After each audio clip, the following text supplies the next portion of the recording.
It's fair to say that no recent election in America has ever felt this close, and everything matters these days. We're going to talk about our current state of play. We're only about 11 days out, and we're going to talk about the importance of the state of Pennsylvania. We're also going to talk about Donald Trump and the rhetoric around his candidacy.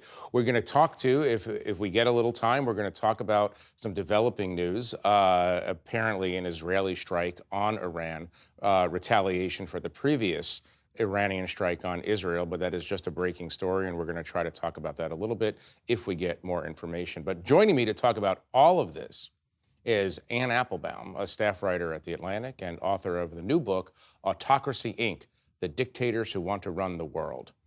Dan Balls is the chief correspondent at The Washington Post. Dana Bash is CNN's chief political correspondent and the anchor of Inside Politics. She's also the author of a new book, America's Deadliest Election, The Cautionary Tale of the Most Violent Election in American History. And Jerusalem Demsis is a staff writer at The Atlantic and author of On the Housing Crisis, Land, Development, Democracy. Thank you all for joining me. Dan, this would have been a great moment for you to just launch a new book, I think, because we're all, I got a big stack. Yeah, I got a big stack. Who's the one who's going to talk about your big scoop? We're not talking about Okay. that. I'm focused on you. Okay. You're the thing that, somehow it will come up. We'll bring it up. I imagine it will come up. Let me start by playing a very brief clip of Kamala Harris this week. Just listen to this. Do you think Donald Trump is a fascist? Yes, I do. Yes, I do. Anne, I want to read something that you just wrote recently.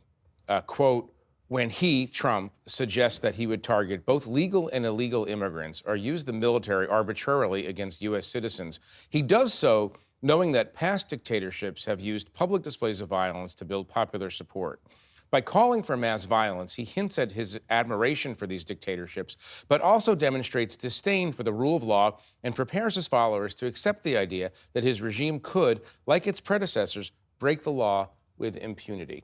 So you're a scholar, among other things, of Soviet communism and authoritarianism generally. What is fascism?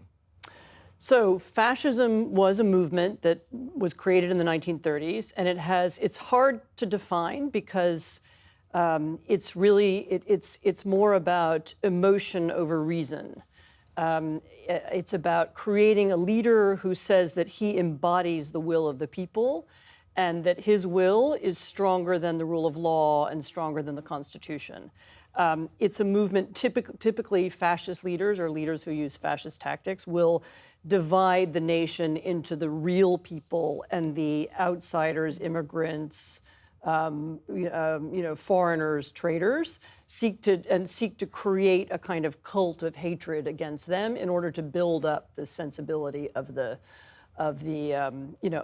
majority. Right. And you've argued that Donald Trump uses fascist language to describe America. Is that a fair characterization? There's some particular words that he's used that have never appeared before in U.S. politics, at least not in mainstream presidential politics. I mean, sometimes during wars, people come up with dehumanizing names for their enemy.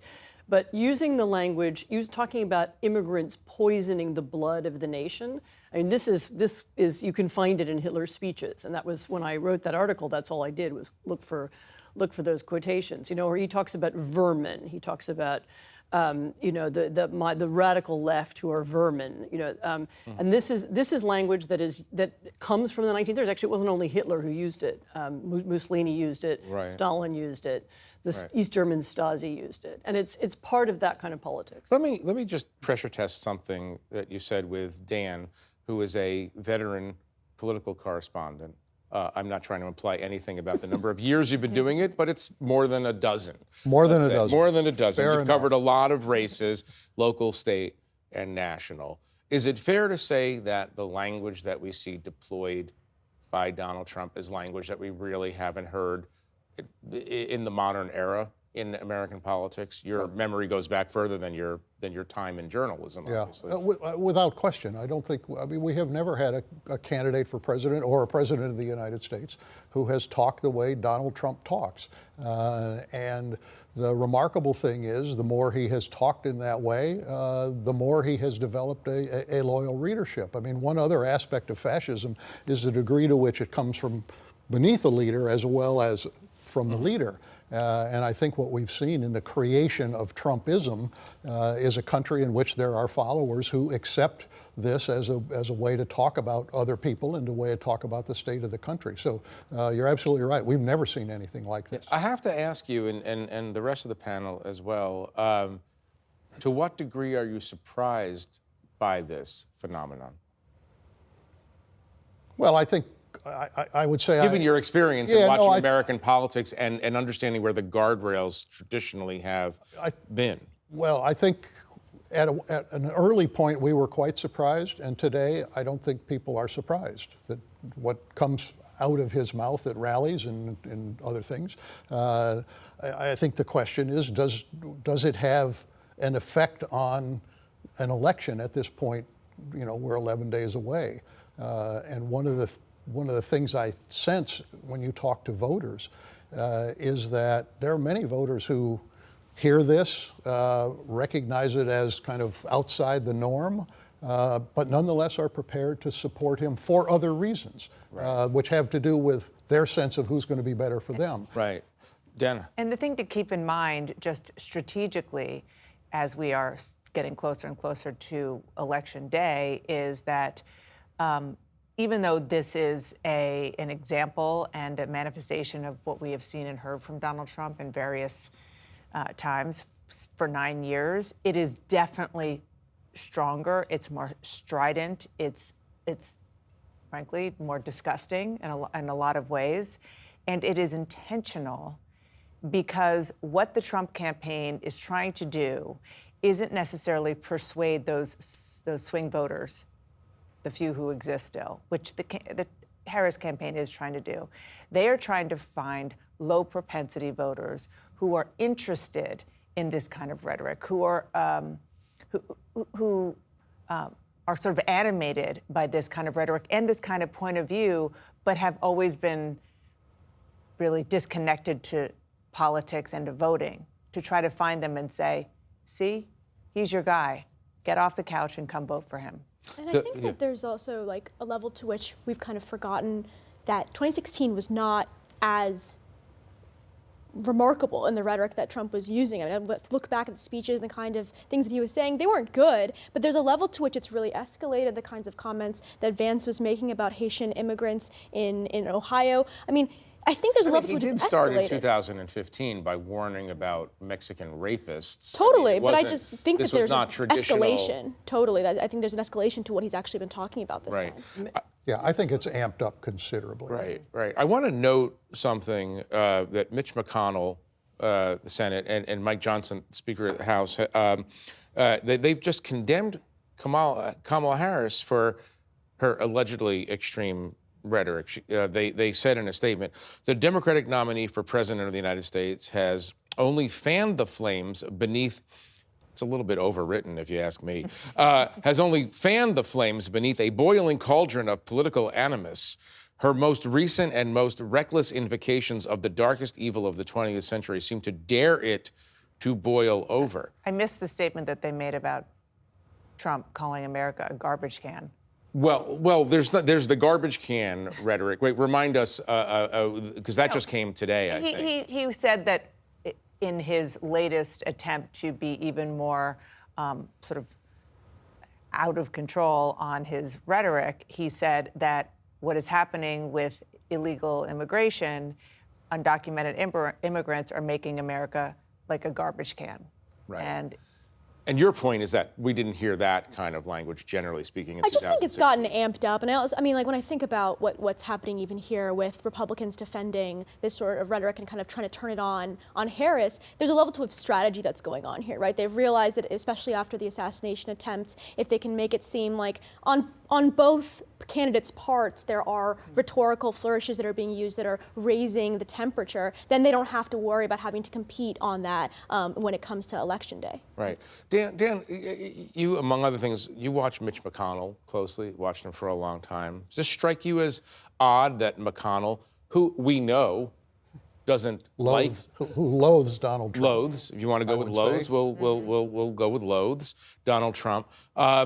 Why is he engaging in this kind of, at least what I'm hearing from the panel, is a kind of gaslighting of the public, accusing Vice President Harris of engaging in extreme rhetoric? Well, I think there are two things to know about Senator McConnell. One is that he deeply dislikes Donald Trump, and the second is that he is completely protective of the Republican Party, as he would like to see it, and completely focused on doing as well as they could possibly do in the Senate races. And so this is a way to bind himself to the broader party, not to offend the Trump wing of it, to try to get the party moving in that direction so that on Election Day they end up with a majority. I want to just note for the record that he's not a young newbie politician on his way up. I mean, you would think that someone in the twilight of his career might warn against the person he obviously in private has said is doing damage to not only the Republican brand, but to the country itself. Well, and there's a new book by Mike Tackett in which he basically says all of these things about Trump. Right. But in a moment like this, he reverts to, I'm a leader of the Republican Party, and I'm going to do that. And can I just quickly underscore what Dan just said? Mitch McConnell does not like Donald Trump, but Mitch McConnell is also trying to be strategic, in which he always is every election year, and trying to do whatever he can to help get as many Republican Senate seats.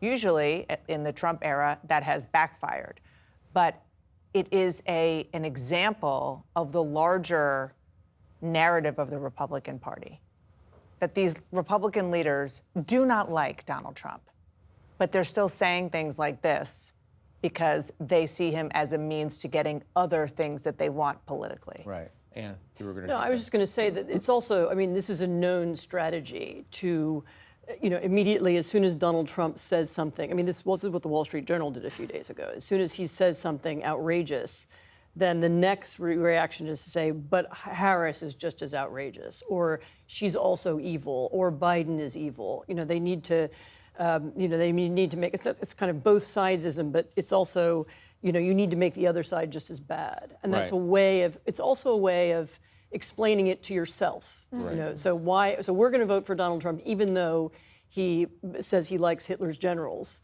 How do we explain that? This is how we do it, because the other side Right. is evil. And that's So it's just kind of that's just politics, what we're describing, right? Opportunistic politics that they're going to try to stick onto Harris the things that the negative things, the ostensibly negative things that Trump does. But it's also important to note that, like, on policy, they won a ton. The Supreme Court, when you think about abortion, I mean, sticking by Trump, despite the fact that they have distaste for how he engages in politics, has gotten them a ton of things on taxes and on policy that they hold really near and dear. So I think it makes a lot of sense from their perspective to continue doing so. Right, right.